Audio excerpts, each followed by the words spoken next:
한국의 숲 생태와 순천의 숲, 즉 편백나무림에 대해서 말씀드릴 건국대학교 이재석 교수입니다. 제가 맡은 분야에서는 한국의 숲 현황과 산림 분포, 구상리 일대의 산림 식생, 편백나무의 분포와 기후 조건, 그 다음에 편백나무가 무엇인지, 그 편백나무를 어떻게 이용하는지에 대해서 말씀을 드리겠습니다.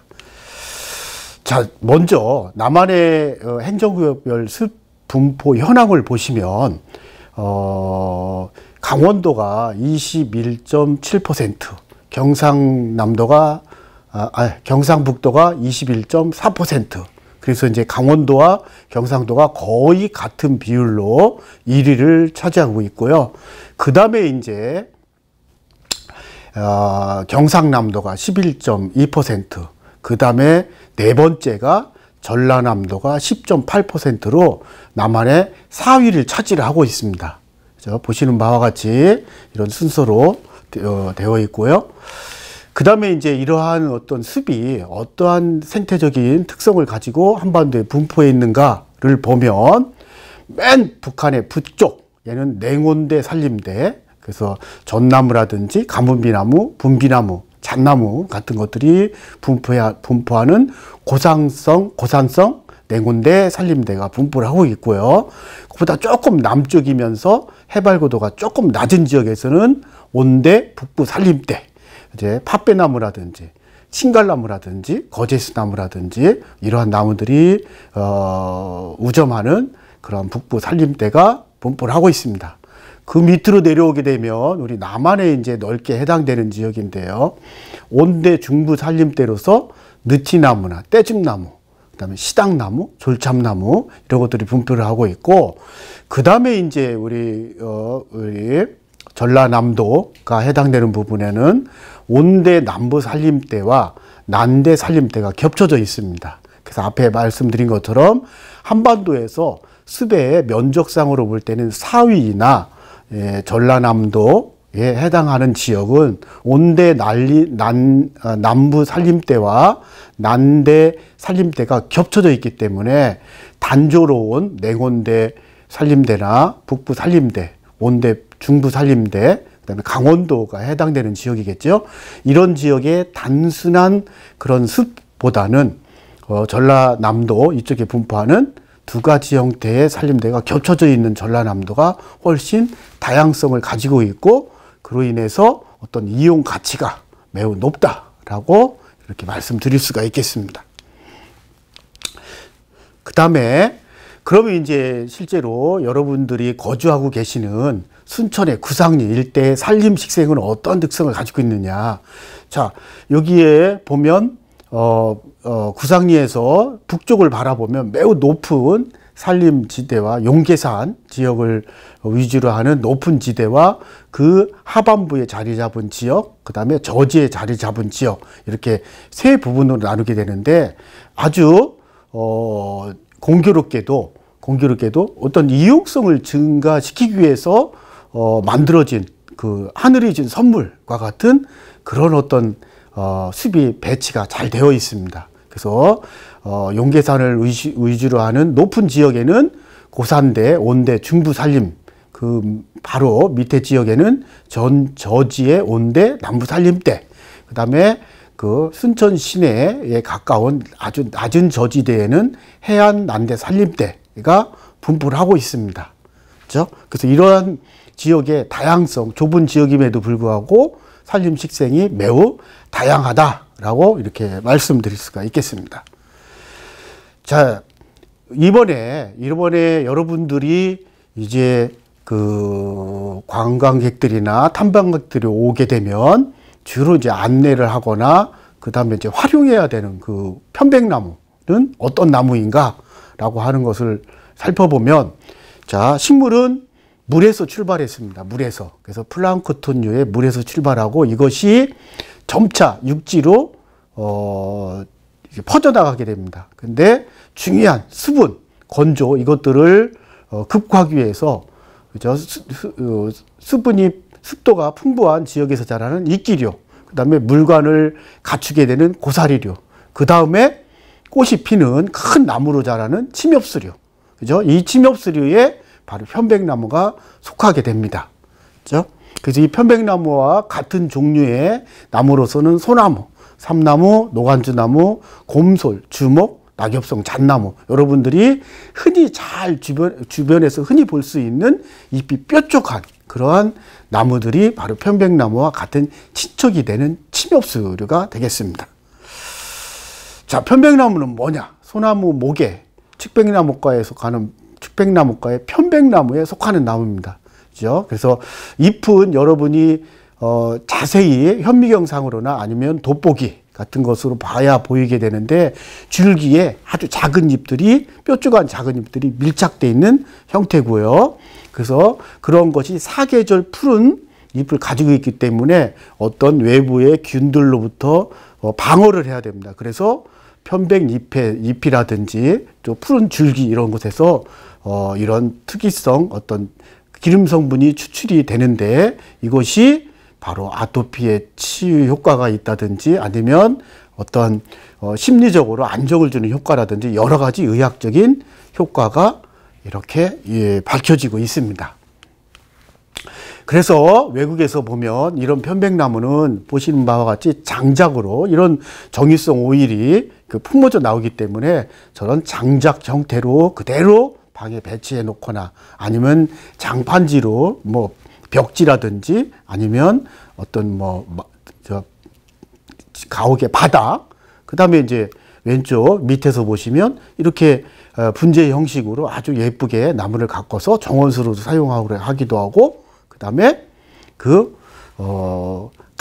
가구나 목재, 집을 건축하는 목재로 사용하기도 합니다. 그래서 이런 것들이 집안 전체에서, 생활하는 장소 전체에서 몸에 유익한 그런 어떠한 피톤치드 물질이 품어져 나오고 항상 그것들을 체험할 수 있고 흡입할 수 있는 그런 조건들로 이용을 하고 있습니다. 이제 주로 이제 편백나무를 잘 이용하고 있는 일본의 이용 예를 지금 보시고 계십니다. 그다음에 이제 이런 편백나무 칩에 모래가 아니고 편백나무 칩으로 목욕을 한다든지 도시락을 만든다든지 저렇게 편백나무를 사용한 고가의 버섯을 재배해서 어떤 특이한 그런 목적으로 사용한다든지 이런 것들이 널리 알려져 있습니다. 그래서 이런 편백나무가 여러분이 계시는 구상나무 지역, 아니 구상리 지역이 매우 전체적으로 보면 매우 편백나무가 아주 생육이 적합하고, 그다음에 생육이 적합한 것에 의해서 그런 어떤 필요로 하는 그런 여러 가지 물질들 이런 것들이 백분 뿜어져 나올 수 있는 그런 어떤 생육지가 되고 있다는 것을 꼭 명심을 하시면 좋을 것 같습니다. 자, 이상으로 강의를 마치도록 하겠습니다.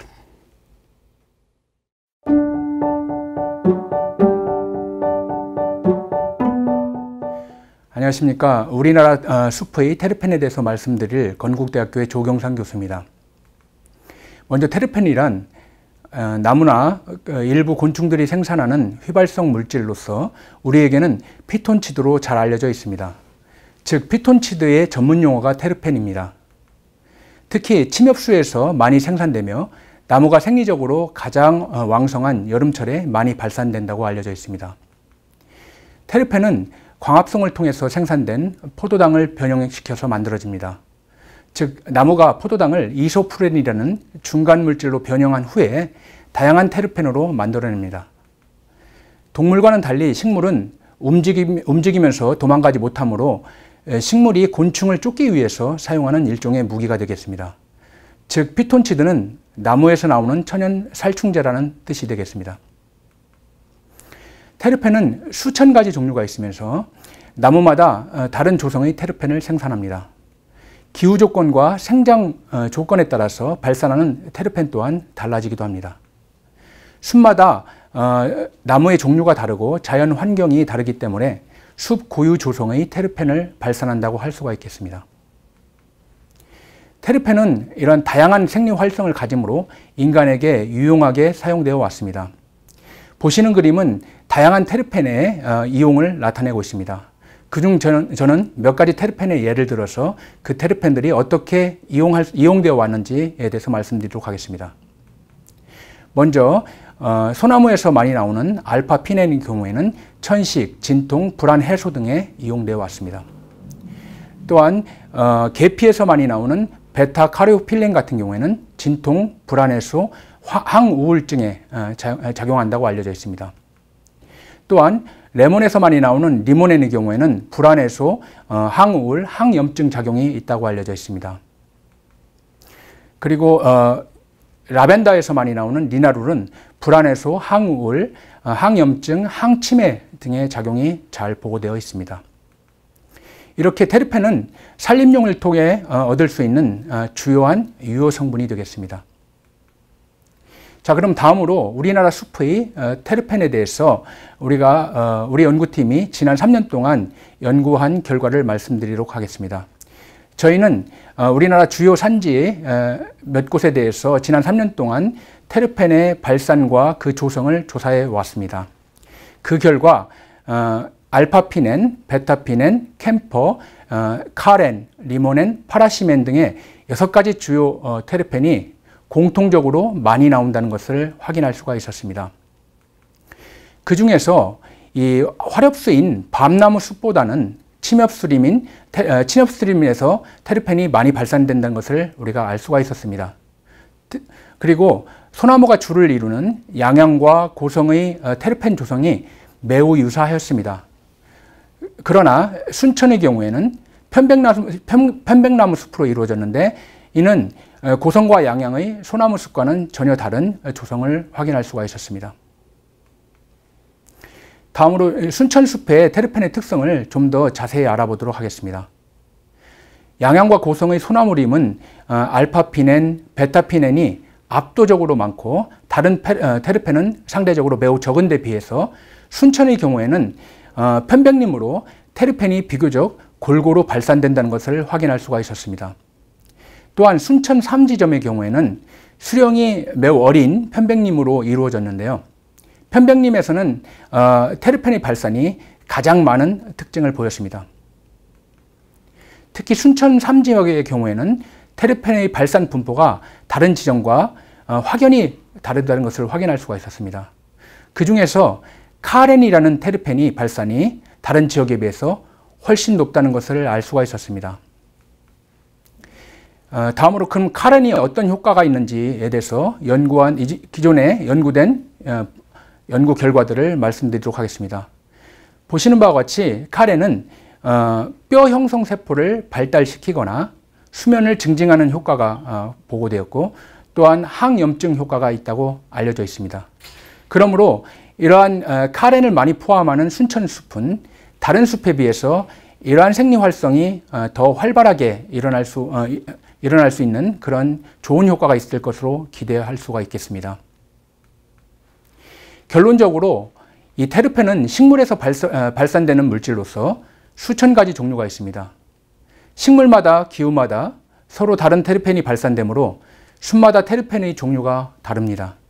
그러므로 숲마다 다른 테르펜이 발산되므로 산림욕의 효과도 매우 다를 수가 있습니다. 특히 어린 수령의 편백림은 테르펜 발산량이 가장 많았고 구성도 독특하였습니다. 순천 3지역에서는 뼈 형성 촉진, 수면 증진, 항염증 효과로 알려진 카렌이 특징적으로 많이 발산되었습니다. 이러한 숲 고유의 테르펜은 앞으로 각 숲의 특성을 살린 개발에 활용될 수 있을 것으로 기대할 수가 있겠습니다. 예, 감사합니다.